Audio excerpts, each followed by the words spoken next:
Come on, Frog. Steve Bedigian lives in a hole in the ground. Inside a tent he calls home 9,000 feet above sea level. He's an off-gridder living his American dream, and he knows his doesn't match yours. I live an idyllic life up here.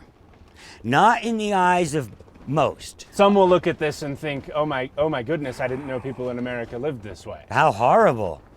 Look at his white pants are brown. Steve literally lives dirt cheap, eating little more than potatoes. He rejects society's view of a normal, productive life. I'm not a slob. I'm not uncultured. I'm just not a slave to material things, and I don't have to maintain them. Steve's had this 6-acre parcel in South Park for 40 years. Home sweet home. It sat empty in this exposed valley until a year and a half ago, when Steve moved in and started building what he calls his sculpture garden, named Sergeant Mike's, for his dad, who served in Vietnam. It started out because my dad was a real flag lover. This is why everyone around here calls him the Flag Man. Right now, when I let this go, there's a big smile on my father's face. He lets his flags get tattered and torn. To him, that's a symbol of how people like his dad earn scars throughout life. But locals see disrespect to the flag right on the edge of a busy highway, and they complain to the county. Flags aside, what the county sees is a 6-acre trash heap. That's a problem because Steve's 6 acres are zoned residential, bordered by other residential plots. Here, the county has a ban on rubbish and a ban on permanent camping. Zoning exists for a reason. It's to ensure compatibility. Park County Development Director Sheila Cross says it's a bigger problem than one man. They've seen hundreds of people recently start camping on cheap plots meant for people who build single-family homes. I would say it's one of the toughest issues that we've dealt with.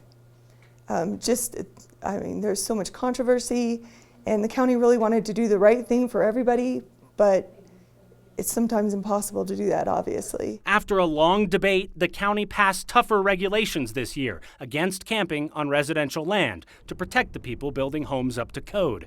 They sent 160 letters to campers warning them they need to comply with zoning rules or risk being forced off. Some are cooperating. We're working with them to try to figure out how we can help them comply. Steve has no plans to comply. You can take my corpse from Sergeant Mike's, but you will not take my freedom from me. He's fighting a civil lawsuit from the county over the rubbish rule. If the county wins, it may do what it's done before, foreclose on Steve's land and sell it to pay for the cleanup.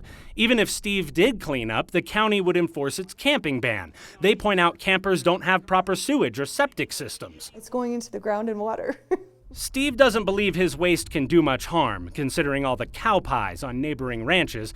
He owns this land, and it's where he wants to die. I have 2 untreated cancer issues, all right?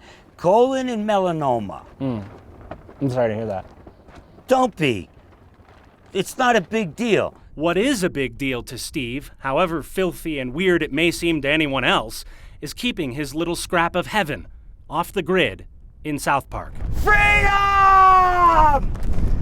You can't take it from me! With photojournalist Byron Reed, Brandon Rittiman, 9 News.